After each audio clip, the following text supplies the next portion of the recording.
Ang nakakakilabot na hula ni Jay Costura sa Pilipinas sa taong 2026, muling umingay ang pangalan ni Jay Costura, isa sa pinakakilalang manghuhula sa Pilipinas.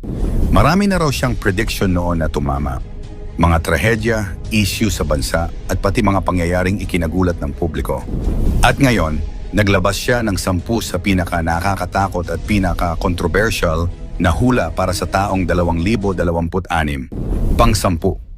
Taon ng pagbabagong kinahaharap ng bansa. Ito ang pinakasentro ng lahat ng hula ni Jay Costura. Sabi niya, ang 2026 ay taon ng matinding pag-uga para sa bansa.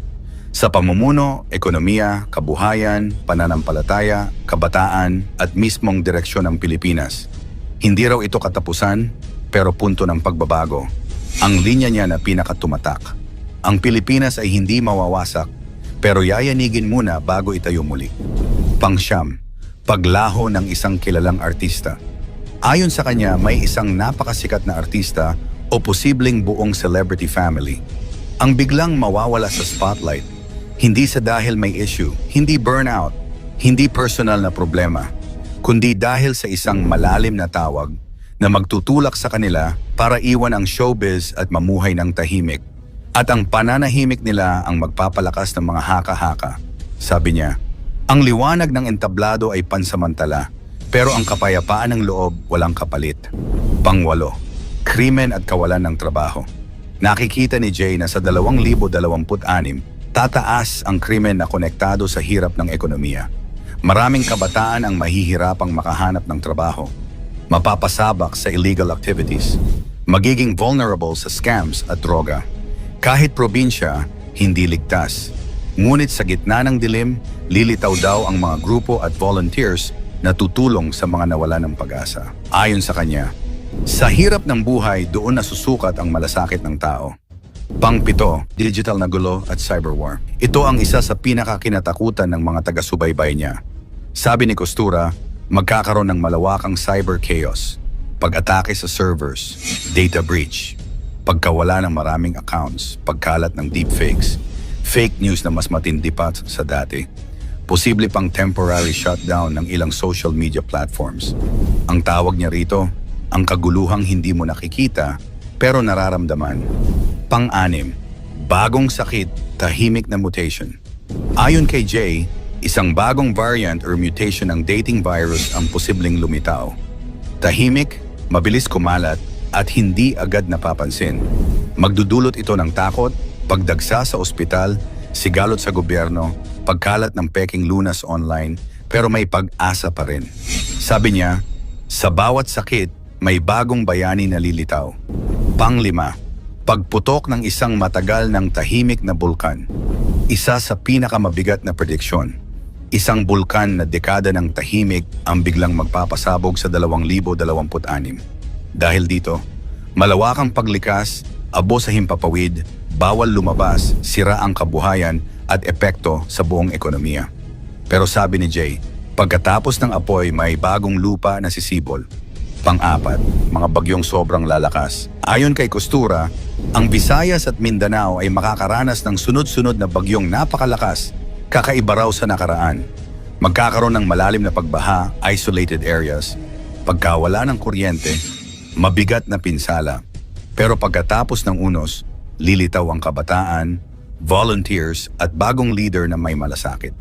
Pang-5, global recession na tatama sa Pilipinas. Inuulit daw ni Jay ang nakikita niya mula 2025 sa 2026, posibleng sumabog ang global economic crisis. Dahil dito, ang pagtaas ng presyo, pagsasara ng negosyo, pagtaas ng utang, pagbaba ng value ng pera, mas mabigat na pasanin sa pamilya. Ayon sa kanya, sa hirap, doon nasusubok ang tatag ng Pilipino. Pangalawa, pagkalugmok ng mga malalaking negosyo. May ilang malalaking kumpanya kasama ang kilalang brands na matagal na nating nakasanayan ang posibleng magsara o magbawas ng operasyon. Hindi dahil sa iisang dahilan, kundi kombinasyon ng digital disruption, economic crisis, supply chain problems, global instability. Ito raw ang magpapayanig sa merkado. Sabi niya, ang higante kapag natumba, maraming madadamay. At ang ating number 1, pagising ng mga kabataan. Sabi ni Jay Costura, ang kabataan ang unang gagalaw. Ayon sa kanya, sa 2026 ay magkakaroon ng malaking spiritual at ideological awakening ang maraming kabataan sa bansa. Hindi ito simpleng pag-aktibo, kundi pagbabago ng pananaw, pagtanong sa nakasanayan, at paghahanap ng mas malalim na katotohanan. Pero babala niya, kapag hindi handa ang puso madaling maligaw, may kabataan din daw na maaakit ng maling aral, bagong sekta, or online personalities na may mapanganib na impluensya. Ang makatindig balahibong hula ni Perez Hindi kay Pangulong Bongbong Marcos at sa Pilipinas. Si Perez Hindi ay isang African prophetic voice na kilala sa matitinding pahayag tungkol sa mga bansa. Marami ang naniniwala na meron siyang gift of discernment at prophetic warning dahil ilan sa mga nauna niyang pahayag ay nangyari raw sa eksaktong buwan at sitwasyon. Sa kanyang pinakabagong mensahe, biglaan niyang ibinulalas ang mga nakita niya tungkol sa Pilipinas at kay Pangulong Bongbong Marcos. Mga pangyayaring aniya ay magsisimula pa lamang pagpasok ng 2026. Pang-10, ang nalalapit na pagbagsak sa kapangyarihan ni Pangulong Marcos.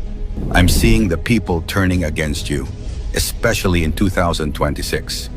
Ayon kay Hindi, darating ang panahon sa 2026 kung saan mismong mga Pilipino ay maaaring tumalikod at magalsa laban sa Pangulo. Aniya, may mga taong malapit kay Marcos na hindi niya alam na nagbabalak ng masama kabilang na ang tangkang pagpatay. Ito umano ang babalang dapat paghandaan ng Pangulo.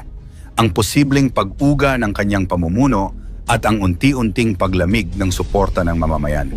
Pang-siyam, pagyanig sa pamahalaan at pagbagsak ng ilang opisyal. Many of your leaders will begin to go to prison. They will be caught. Tahasan niyang sinabi na ang taong 2026 ay magiging year of judgment for your leaders.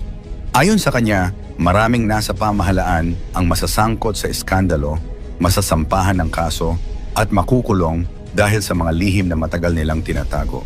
Ito raw ay simula ng espiritual na paghuhukom sa gobyerno. Isang malawakang pag-uga ng kapangyarihan sa mataas na posisyon. Pang-8, masidhing paghuhukom laban sa katiwalian. If you know you've corrupted the people's money, just repent before you get exposed. Diretsong sinabi ni ND na may mga opisyal sa gobyerno na sangkot sa mabibigat na katiwalian at lihim na kulto. Babala niya, kung hindi sila magsisisi, lalabas sa liwanag ang kanilang mga ginawa at sila ay mahuhulog sa matinding kaparusahan. Para kay ND, ang corruption sa Pilipinas ay isa sa pinakamalaking dahilan kung bakit darating ang mga sakuna at pagyanig sa bansa. Pang-7, apoy at lindol sa buong Enero 2026. I saw fire, disaster, and earthquake. January 6, January 18, January 22, January 27. Pinaka-controversial sa lahat ang sinabi niyang tiyak na petsa ng mga sakuna. Sunog, lindol at pagkawasak ang kanyang nakita sa iba't ibang panig ng bansa. Partikular ng Enero 2026. Para sa kanya, ito ang unang alon ng pagyanig na magbubukas sa serye ng mas matitinding pangyayari. Pang-6, espiritual na paghuhukom dahil sa paganong selebrasyon. They ignore the voice of the Lord because of their pagan festivals. Tahasang sinabi ni Hindi na ang mga traditional na kapistahan, particular sa Enero, ay nagiging dahilan ng espiritual na galit ng Diyos. Anya, ang patuloy na pagdiriwang ng mga ito ay nagbubukas ng pintuan sa mga sakuna at hindi ito basta aksidente kundi bunga ng espiritual na pagsuway. Pang-5, malakihang aksidente sa tubig at himpapawid. January 1st, through the water, through the air. May malakas siyang babala sa mismong unang araw ng 2026. Posible raw na may maganap na mabigat na aksidente sa dagat o himpapawid. Hindi niya rin ito tinawag na chance accident, kundi isang planadong pangyayari. Pang-4, pagsiklab ng apoy sa isang higanting gusali sa Maynila. This mega building, catching fire. Nakita raw ni Indy na isang napakalaking gusali sa mismong kabisera ng Pilipinas ang matutupo. Hindi niya binanggit ang pangalan, ngunit ayon sa kanya, ang sunog na ito ay magiging simbolo ng mas malaking krisis na paparating. Pang-5, pag-usbong ng terorismo at pagdami ng taong dudukutin. I'm seeing some terrorist groups Sponsored by some people in the corrupt government. Nakakita raw siya ng mga planadong pagdukot, karahasan, at aktibidad ng ilang grupong may kaugnayan sa terorismo. At ikinagulat ng marami ang sinabi niyang may mga nasa gobyerno ang nagbibigay umano ng suporta sa mga ito. Pangalawa, 6 na bulkan at lindol na magnitude 7 to 8, 6 volcanoes, and a lot of earthquakes. Para kay hindi 2026 ay hindi lamang taon ng sunog, kundi ng serye ng pagputok ng bulkan at malalakas na lindol. Hindi ito maliit na pagalog, kundi mga lindol na kayang magdulot ng pambansang kaguluhan. At ang ating number 1, taon ng pambansang hatol at panawagan ng pagsisisi. If you guys don't repent, those who don't repent will be removed. Ito raw ang pinakasentro ng kanyang mensahe. Ang 2026 ay Year of Judgment para sa Pilipinas. Kung hindi raw tutugon ang pamahalaan at ang sambayanan sa panawagan ng 3 araw na fasting at repentance, haharap ang bansa sa paghuhukom na hindi pa nararanasan. Mangyari man o hindi ang mga hulang ito, tandaan, ang tunay na kapangyarihan ay nasa Diyos, hindi sa mga manghuhula. Kung naniniwala ka na sa Diyos lamang ang magtiwala, i-type ang Amen sa comment section. I-like at i-share ang video. Salamat at God bless.